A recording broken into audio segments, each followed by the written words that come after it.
Mwiriwe neza abakunzi ba Home TV. Nitwa Gloria nkaba nkora kuri televiziyo Home TV. No musi nkaba nagendeye rero abakinyi b'amareresi banabonye ahantu bariko barakina amareresi.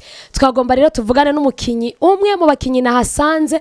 Nagomba ndakubaze mu bamwitwa bande? Nitwa Niyonzima Parfait. Okay, Niyonzima Parfait waje gukina amareresi. Mbega muriko murakina iyihe reresi canke nubuhe buhinga muriko murakina muri yo reresi? Okay, mu bisanzwe turiko turakina ireresi yitwa Intwari z'urukundo. Hama wadusanze mu myiteguro. Yego.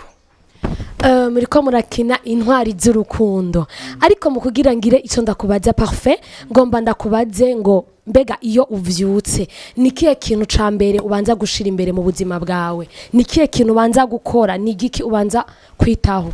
Okay. Je Parfait iyo mvyutse ikintu ca mbere nitaho fata brosada n'amazi nkaca niyugumura mu kanwa. Ni ca mbere nitaho cyane gose. Ndumva neza arakunda isuku cyane Parfait. Ndagomba ndakubaze Parfait. Ngaha aye aho nasanze muri ko murakinira amareresi, mbega abandi bakinyi mukinana bari hehe ko mbona uri ngaha wenyene?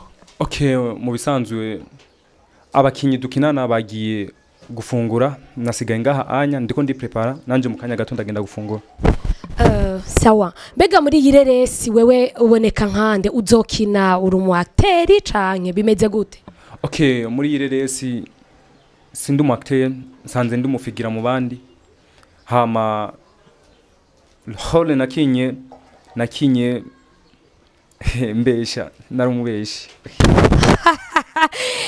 Parfois usanga wari umubeshi mu buzima bwose bwa misi yose. Peut-être ko bararavye basanga uri umuntu umubeshi mu buzima bwa misi yose. Ivyo bari byo? Oyaye, ireresi turiko turategura ijanye n'abantu na deception turimo muri iki gihe. Rero hole je bampaye ni kubesha abakobwa ibiki uco byumva. Rero Intwari z'urukundo hajya anya zaramaye surprise amashetani ukuntu muzobibona muri yo reresi. Nizere yuko mu buzima busanzwe ariko udasanzwe uri umubeshi, uri umuntu ameze neza cyane kuko ndiko ndakubona mbona umenga uri umuntu w'umuhungu ameze neza cyane. Okay, mu bisanzwe n'izina ryanjirira nyitirira.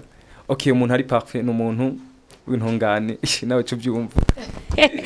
Okay, Parfait wewe uri intungane. Okay, urashaka kugira ikintu rero ubwiye abantu bariko barakumviriza bo kuri Home TV, abakunzi bawe, abantu bamaze kubona. Mbega ndakubaze gatoya mbere yuko ubwira abakunzi bawe, mbega hari irindi reresi wari umaze gukina ubonekamo nka Parfait? Yeah, ndamaze gukina mu mareresi menshi cyane gose, si yimwe nyene.